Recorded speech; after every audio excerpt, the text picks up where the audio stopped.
नमस्कार, आदाब। आप देख रहे हैं प्रोग्राम सुकून और इस प्रोग्राम में मैं विनय कुमार शर्मा आपका एक बार फिर से स्वागत करता हूं। दोस्तों, जैसा कि आप सब जानते हैं कि जैसे जैसे कोविड ने जम्मू कश्मीर में अपने पैर पसारने शुरू किए तो गवर्नमेंट ने भी इफेक्टिव कंट्रोल करते हुए डिफरेंट मेजर्स लिए और बहुत सारे इनिशिएटिव्स लेकर कोविड को कंट्रोल करने के लिए, कोविड से जनता को निजात दिलाने के लिए हर स्तर पर काम किया। इसी सिलसिले में जम्मू कश्मीर में दोनों डिविजनल हेडक्वार्टर्स पर डिविजनल कोविड कंट्रोल रूम बनाए गए।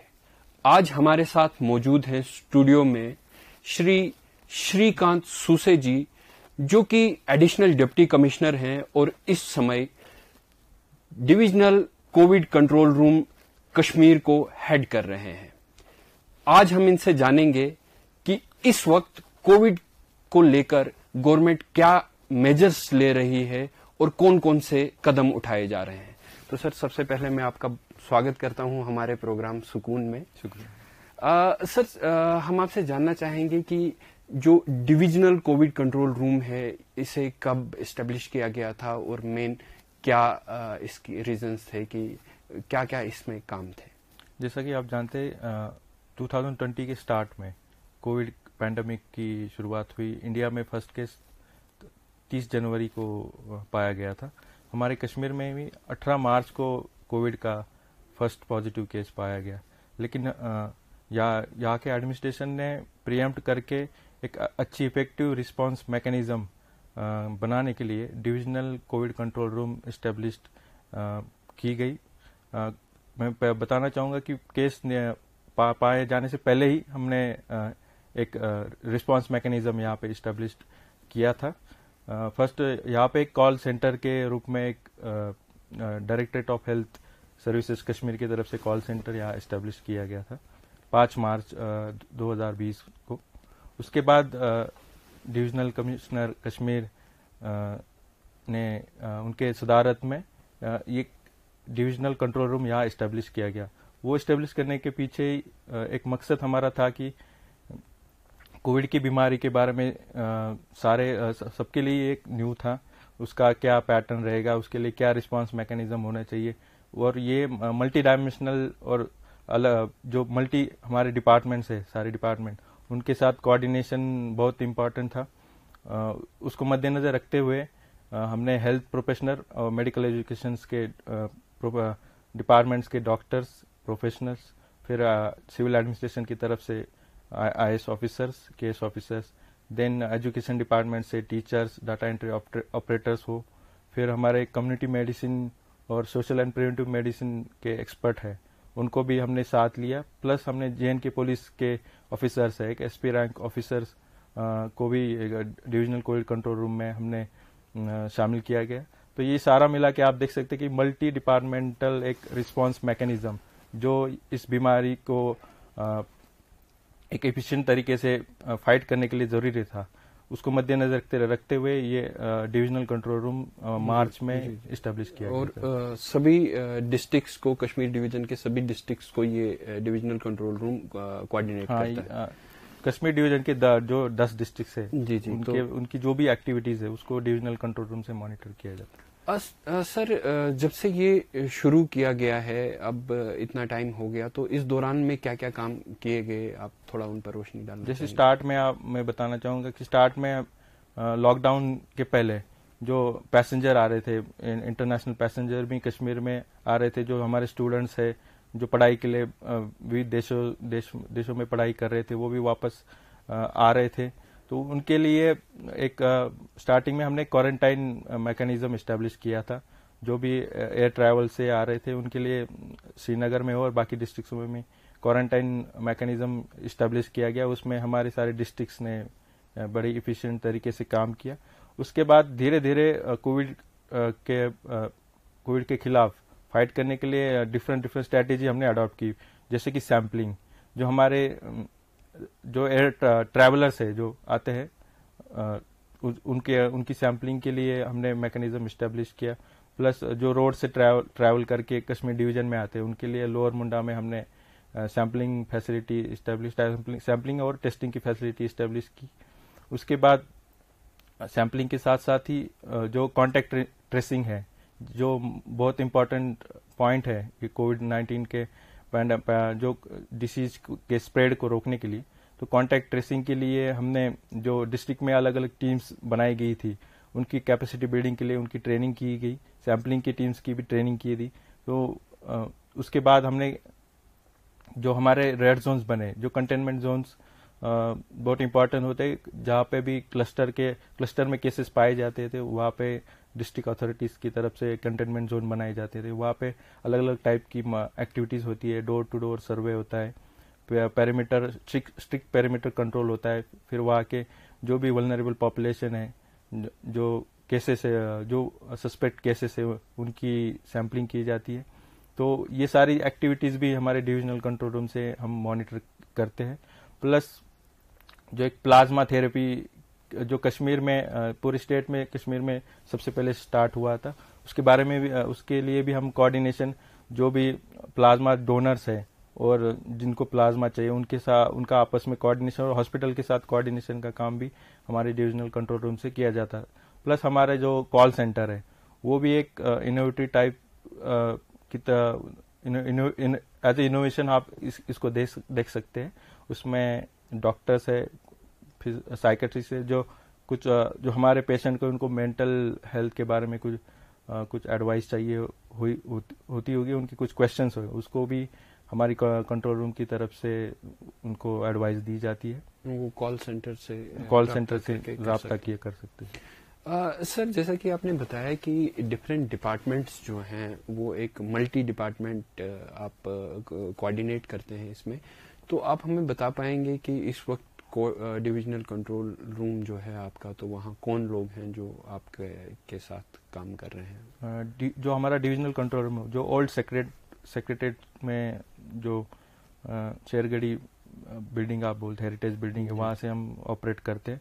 तो डे टू डे फंक्शनिंग उसकी मैं देखता हूँ। तो overall functioning divisional commissioner Kashmir के सदारत में ओवरऑल फंक्शनिंग मॉनिटरिंग के उनके सुपरविजन में डिविजनल कंट्रोल रूम चलता है। इसके साथ साथ ही हमारे यहाँ अलग अलग डिविजन्स हैं कंट्रोल रूम में, जैसे कि सैम्पलिंग डिवीजन है, उसको state surveillance officer SSO head करती है, डॉक्टर तलज्जबी। उसके साथ हमारा दूसरा सेक्शन है कॉन्टैक्ट ट्रेसिंग का, फिर तीसरा हमारा रेड कंटेनमेंट जोन मॉनिटरिंग है, फिर बाद में हमारी कॉल सेंटर एक अलग सेक्शन है, उसके बाद प्लाज्मा कोऑर्डिनेशन, उसके लिए हमारा एक अलग सेक्शन है। तो ये आप देख सकते हैं कि अलग अलग सेक्शंस को उस एरिया के एक्सपर्ट हम हेड करते हैं, और हमारे डेली मैकेनिज्म ऐसे कि डेली इवनिंग में हम सारे सेक्शन हेड्स बैठते हैं, उनके साथ हमारी डिस्कशन मीटिंग होती है। उसमें डिस्ट्रिक्ट में क्या क्या प्रॉब्लम्स आ रहे हैं, कोऑर्डिनेशन के इशू है, जो उनको सॉर्ट आउट करने के लिए वहाँ पे कोशिश की जाती है। प्लस हमारी एक वीकली डिविजनल कमिश्नर कश्मीर के सदारत में मीटिंग होती है, उसमें सारे DC और SSP जो 10 डिस्ट्रिक्ट के वो पार्टिसिपेट करते हैं। उनके साथ साथ ही हमारे जो टर्सरी केयर हॉस्पिटल है, GMC श्रीनगर हो गया, स्कीम सोरा हो गया, बेमिना हो गया, और सारे और GMC अनंतनाग बारामूला, और सारे हॉस्पिटल्स के मेडिकल सुपरिटेंडेंट CMOs वो भी शामिल होते हैं। तो उसका एक एजेंडा, प्रॉपर एजेंडा होता है। पिछले वीक में डिस्ट्रिक्ट का परफॉर्मेंस कैसे रहा, उनकी सैम्पलिंग कैसे रही, कॉन्टैक्ट ट्रेसिंग में क्या उनका परफॉर्मेंस रहा, और सारे जो इम्पोर्टेंट पॉइंट्स पे डिस्कशन होता है। तो वहाँ पे जो भी कमी पेशी डिविजनल कंट्रोल रूम या हम चाहते हैं कि इसमें डिस्ट्रिक्ट का जो इनिशिएटिव हो, या परफॉर्मेंस अच्छी तरह होना चाहिए, वो इशू वहाँ फ्लैग आउट किए जाते हैं। और ये मैं समझता हूँ कि जो वीकली कोविड-19 के बारे में हमारी मीटिंग होती है हर ट्यूसडे को, वो एक इनिशिएटिव हमने देखा कि उसके कारण जो हमारे इंटर डिपार्टमेंट जो कुछ भी इशू आते थे कोऑर्डिनेशन के, वो इशू अच्छी तरीके से सॉल्व हुए। तो उनके अच्छी तरीके से कोऑर्डिनेशन के कारण ही आप अभी देख सकते हैं कि काफ़ी मात्रा पे कश्मीर में जो कोविड-19 की सिचुएशन है वो स्टेबलाइज कंट्रोल में है। तो मतलब ये है कि हेल्थ एंड मेडिकल एजुकेशन के अलावा पुलिस और एडमिनिस्ट्रेशन का सारा कोऑर्डिनेशन जो है डिविजनल कंट्रोल रूम से देखा जाता है। सर, कश्मीर में इस वक्त जो कोविड की सिचुएशन है उसको किस तरीके से देखते हैं? अभी की सिचुएशन जो कल का जो बुलेटिन निकला उसके बारे में बता दो कि 5,800 एक्टिव पॉजिटिव केसेस है। टोटल केसेस हमारे अभी तक 51,000 लगभग पाए गए हैं। उसमें से हमारी रिकवरी लगभग 44,000 है। मतलब हमारा 86% रिकवरी रेट कश्मीर डिवीजन में है। प्लस जो हमारे केस फैटेलिटी रेट है, जो डेथ्स के बारे में इम्पोर्टेंट इंडिकेटर है, वो हमारा 1.7% है। और उसके जो हम देख सकते हैं कि जो अगस्त और जुलाई में डेथ्स हम कश्मीर में देख रहे थे वो काफी मात्रा में बढ़ी थी, 2 डिजिट्स में पहुंच गई। तो अभी की आप सिचुएशन देखें तो काफी मात्रा पर जो कोविड डेथ्स है वो भी उसमें भी गिरावट आई है। तो हमारा केस फैटेलिटी रेट अभी 1.7% है, जिससे आप देख सकते हैं कि काफी मात्रा में उसमें इम्प्रूवमेंट आई है। हमारे केसेस भी आप देख सकते हैं कि उसमें भी वो स्टेबलाइज, एक तरीके से स्टेबलाइज हुआ है। जो पहले पीक आया था मई में कश्मीर में, उसके बाद जो केसेस में काफी मात्रा में गिरावट आई है और स्टेबलाइज अभी सिचुएशन है। जी सर, तो अब इस सिचुएशन को देखते हुए फ्यूचर में आपकी क्या स्ट्रेटजीज हैं कोविड कंट्रोल रूम में कि अब आगे आप कौन से कदम उठाना चाह रहे हैं या जिन चीजों पर आप सोच रहे हैं? जैसे कि आप जानते हैं कि अभी विंटर आने वाला है, तो उसको मद्देनजर रखते हुए हमने पहले ही 15 दिन पहले हमने प्रिपरेशन इसके बारे में शुरू की। वीकली हमारी जो अभी लास्ट वीक में वीकली मीटिंग हुई उसमें भी डिविजनल कमिश्नर साहब ने जो हमारे सारे डिप्टी कमिश्नर साहिबान से गुजारिश की कि विंटर्स के लिए कोविड-19 को मद्देनजर रखते हुए कॉम्प्रिहेंसिव मैनेजमेंट प्लान बनाया जाए। और जो हमारे एरिया कुछ कश्मीर में कट ऑफ हो जाते बर्फ के कारण, गुरेज हो, टंगदार, केरन, मचेल, जो कुपवारा डिस्ट्रिक्ट के पार्ट हो और भी डिस्ट्रिक्ट के जो ऐसे कोई इलाके है, उसमें वहाँ पे कोविड-19 के लिए जरूरती जो आवश्यक मटेरियल है, जैसे टेस्टिंग किट्स हो, ऑक्सीजन सिलेंडर हो, प्लस सैनिटाइजर, मास्क हो, ऑक्सीमीटर हो, उनका स्टॉक पाइलिंग हो, इसके लिए डायरेक्शन मीटिंग में दिए गए। तो उसको हम भी डिविजनल कंट्रोल रूम से हम मॉनिटर कर रहे हैं कि जल्दी से जल्दी वहाँ पे ये सारे मटेरियल वहाँ पे मुहैया किया जाए इस एरिया में, ताकि आगे जाके विंटर में वहाँ कोई परेशानी नहीं आनी चाहिए। जी, तो सर लास्ट पे मैं चाहूँगा कि आप लोगों के लिए as a head divisional COVID control room Kashmir आपका कोई मैसेज लोगों के लिए हमें मिले। आगे जाके विंटर को देख के मेरा यही मैसेज होगा कि आपको कोई पैनिक होने की जरूरत नहीं है। जो पूरे डिविजनल एडमिनिस्ट्रेशन और सारे डिस्ट्रिक्ट्स मिलके पूरी तरह से अच्छा रिस्पॉन्सिव मैकेनिज्म हमने बनाया है। ऑक्सीजन की अवेलेबिलिटी उसके लिए भी हमने प्रॉपर एक प्लान बनाया है। जो हमारे ऑक्सीजन जनरेशन के प्लांट्स है वो फुल कैपेसिटी में चले, उनको कोई तरीके से दिक्कत ना हो और हमें मेडिकल ऑक्सीजन का सप्लाई में कोई दिक्कत ना हो, इसके लिए हमने प्रॉपर मैकेनिज्म इस्टेब्लिश किया है। जनरल लोगों के लिए मेरी अपील यही होगी कि आप जो कोविड-19 के खिलाफ लड़ने के लिए जो इम्पोर्टेंट 2 स्ट्रैटेजीज है, हाइजीन और सोशल डिस्टेंसिंग, उसके बारे में आप ख्याल रखें। सर, हमारे प्रोग्राम में आप आए स्टूडियो में और आपने अपने कीमती समय हमें दिया, इसके लिए आपका बहुत बहुत शुक्रिया।